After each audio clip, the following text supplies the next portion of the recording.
Hey everyone, welcome to part 2 of breaking down and understanding gospel and R&B drum fills. Some people call them gospel chops, some people just call them chops. But here we are breaking them down in part 2. Now, part 1, just for review, if you haven't seen it, definitely check it out. We start at the basics and we break down and understand that a lot of these fills start out as linear drum patterns. That means one thing playing at a time, one hand, one foot, playing at a time. That's the bulk of what some of these chops are. We did patterns of 2, patterns of 3, patterns of 4, and even some patterns of 5. So today we're going to get right to it and start with this pattern of 6. Let's check it out. Now, just for context, every pattern I'm going to play it slow, then I'm going to play it with the metronome, and then the last part is going to be playing it to a track just to kind of give context of how you might want to play that on a song. Here we go.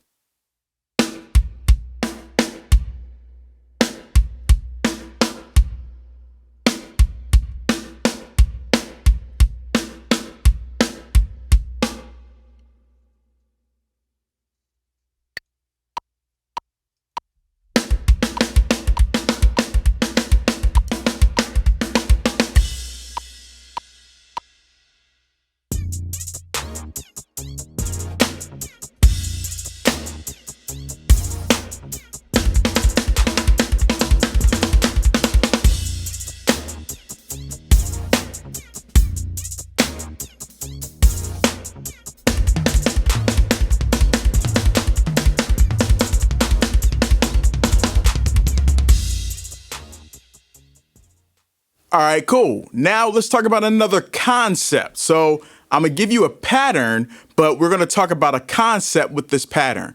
So a lot of times in drum fills that are gospel based or R&B based, you have a lot of guys that'll take a pattern like a paradiddle or something and they'll add their kick drum underneath, say, their right hand. They'll double their right hand with their kick drum to kind of bulk up that pattern.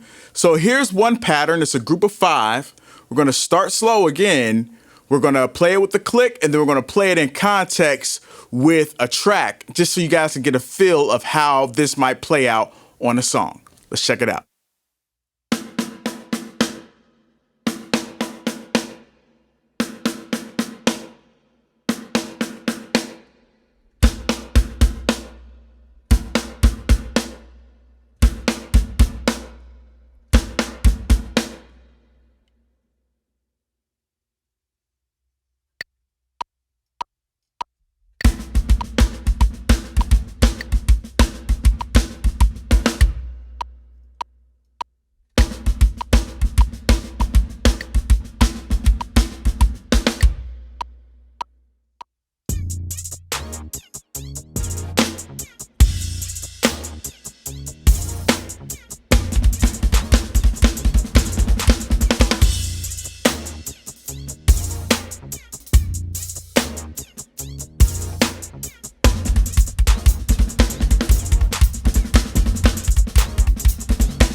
All right, guys, so now we're going to get into a little bit more advanced concepts. So in gospel and R&B, a lot of these fills have become a little bit more blended with elements of fusion drumming, okay? So they've gone from just straight linear to kind of like blended, where you have like some fusion element, then back to a linear pattern, and it kind of goes in between. Sounds a little complicated, but it's really not that hard. So we're going to talk about the first thing we can do to give us that blend, and that's going to be adding flams into our drum fills, okay? So let's take out this first pattern. It's a pattern of 6, but we're going to add a flam to it. So I'm going to play it first without the flam, then I'm going to add the flam, and then we're going to apply it to the kit how we've done previously in this video. Now, one note is that in fusion drumming, a lot of times those flams can get what's called wide. So one concept we're going to explore, guys, and one thing I want to talk to you about is with our flams, we don't play them just as a double stop kind of, where 2 notes hit at the same time and it's just like a flat sound. We are going to play our flams a little wider. So we're going to put a little space in between them to give a little bit of fatness to that sound. So you'll be able to hear it as I play some of these drum fill examples coming up. Let's check it out.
All right, guys, so now we're going to explore our last concept of this video. In this concept, we have a couple different drum fills we're going to work on, but they're based around a Swiss Army triplet. Swiss Army triplet is one of your basic drum rudiments, right, right, left with the flam on the first note. Now we're going to explore how to add that onto the kit in incorporating our bass drum as well and see how that goes. Let's check it out.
All right, guys, thank you so much for checking out this video. Be on the lookout for more drum fill breakdowns from me in the future. I really appreciate you guys and your support. God bless.